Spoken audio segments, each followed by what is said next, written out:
This is Baloo, and he's our Indian eagle owl, and he's 5 years old. And we got him as a baby, and he's been hand-reared by us here at the sanctuary so we can use him in flying displays. We get them when they're very young, a few weeks old, and then we have to hand-rear them. So either myself or Matt or any of the falconers here will take the babies home and then hand-rear them, hand-feed them, so they associate us as the food source. So they actually think that we're mum and dad, and that's why they come to us when we're using them in flying displays. They don't come to us because they love us, they come to us because they know that we give them their food. Baloo is a perch and pounce hunter, and that basically means that he'll sit on top of a nice high ledge somewhere and look for his food to walk underneath him. He's quite a lazy hunter, so he'll perch and then he'll pounce. His hunting methods are a little bit different to, say, a barn owl, who will quarter a field. He'll do each quarter at a time and look for his food, whereas he's quite lazy because he's a big bird, so he'll wait for his food to walk underneath him and then drop on it, basically. Baloo is what we call a crepuscular bird. He's got big orange eyes, and that means he hunts at dawn and dusk. Say, for instance, a tawny owl or a barn owl, it's got dark eyes, that means they're nocturnal. They'll hunt during the night time. And we've got other owls here that have got yellow eyes, which means they're called diurnal birds, and they hunt during the daytime. So you think of the sunrise, sunset, and then the darkness, and that gives you your 3 hunting methods. Baloo's a bit of a character. He's one of our star players when we do the flying displays, because what he likes to do, he likes to play with the audience, a little bit of audience participation, and he likes to fly straight over the top of everybody's heads when they're sitting in the audience. And sometimes he does bop people on the heads, because what he does, he curls his feet up and then just flicks people. And if his feet doesn't get them, the leather straps that he leaves trailing behind does.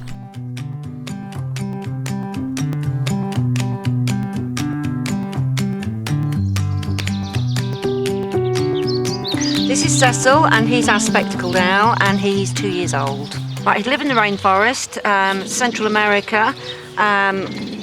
He is a perch and pounce hunter. Very, very agile bird though. If he put his mind to it, he can crash around through dense forestation. So he gets the name spectacled because when they start off they're pure white, and their head then changes colour after about a year. So they've got pure white heads, and then what happens is they get this nice dark brown plumage, but they're left with the white around their eyes, and they just resemble a pair of spectacles, and that's how they got the name spectacled owl. He would blend into his vegetation where he is in dense rainforest. Now you can adopt Cecil, which would greatly help the sanctuary. He's one of our 6 adoptive owls. We've got 6 different birds. He's one of the most popular ones at the moment because he's new. Every penny that we get from the adoptions comes back into the sanctuary, enables us to feed all the animals, to give them a real good quality of life, and to raise awareness of their plight, and to do our educational visits around schools, and to do our talks here, and have visitors out to the sanctuary.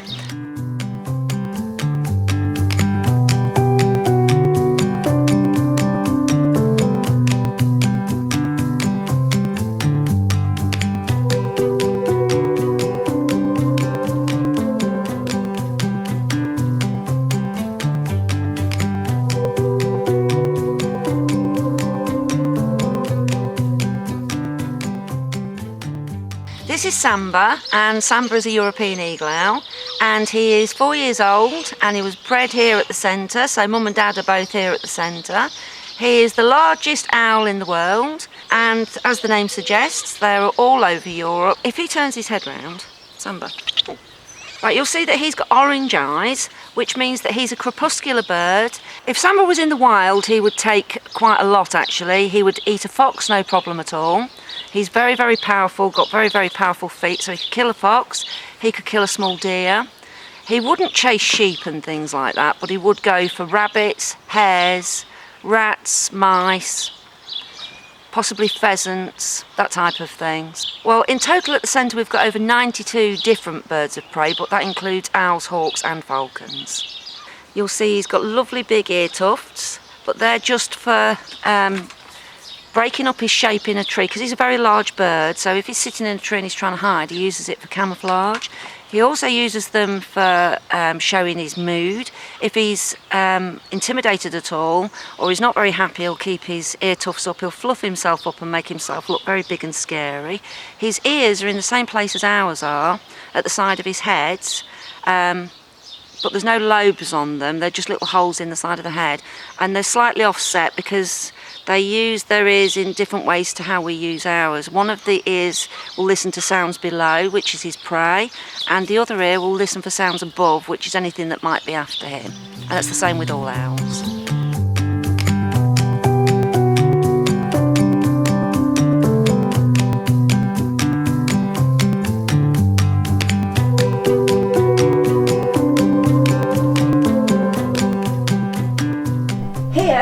Just a few of the different things that we would use when a bird comes into the hospital.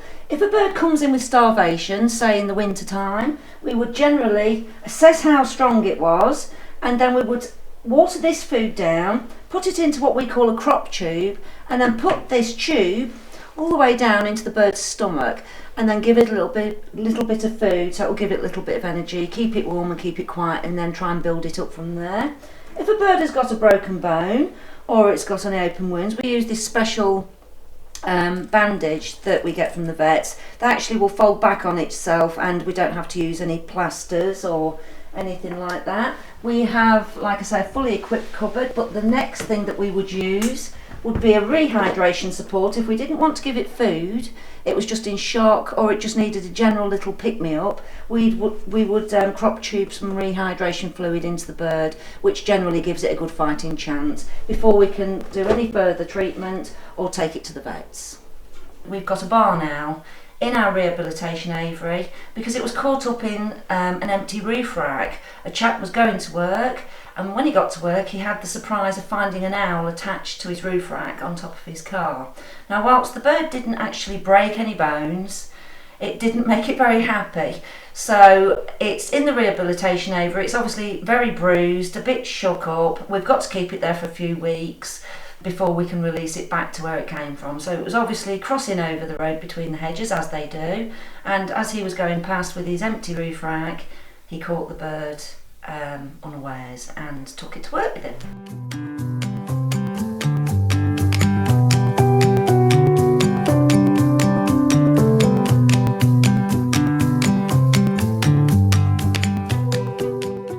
Ash, and she's a common buzzard. Now, why I'm standing here with Ash is I want to show you what these magnificent birds look like close up. We had a common buzzard that had been shot in January, brought into us by a general member of the public who fortunately was out walking his dog with his son.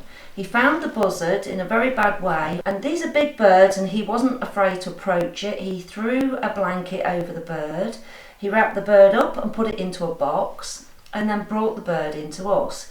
Now, when the bird first came in, we didn't hold out much hope for its survival because it'd been shot in several places. So we gave it some very intensive care here first. We rehydrated it with fluids to try and get the shock levels down. We took the bird over to the vets and had to have an anaesthetic.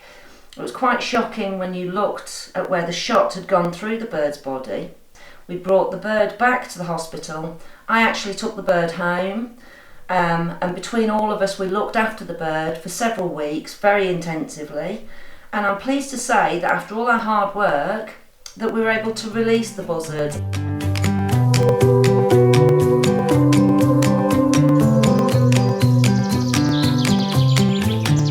We've got two pairs of red squirrels, and one breeding pair and one we're hoping that will breed.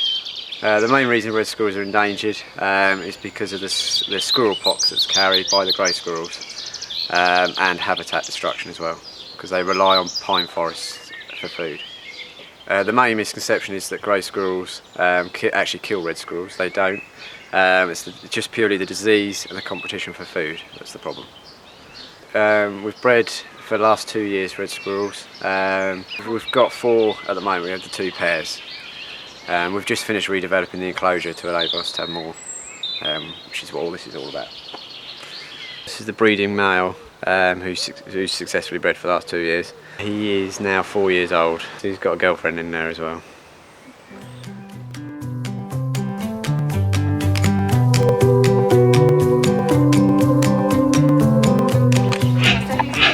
This is Pungu, the BATELEUR eagle, which originate from Africa. They're a type of serpent or snake eagle, so they're quite unique compared to the others. The main thing that she has is to protect herself from snake bites. She has a big crest on her head, which shield her from bites because it's dead tissue, so it doesn't matter if the snake bites and poisons it. Alright. So they use it as mainly as snake proofing and to show off. So if she doesn't like you or she really likes you, she'll use her crest to show off. And she's only a very young eagle, she's only 7, so she's just reaching adulthood now. She could live into her 50s, so at the moment her skin is changing colour. It's currently pink, eventually it goes bright red on her feet and face. So that's the final show of maturity when that happens. Should be about another year, I reckon. She's quite clumsy because she's a snake eagle. She's designed to run around on the floor really. So she's got a very short tail, it's only a few inches long, and it's designed for easy walking around the floor. She means she can walk backwards, which most birds can't do.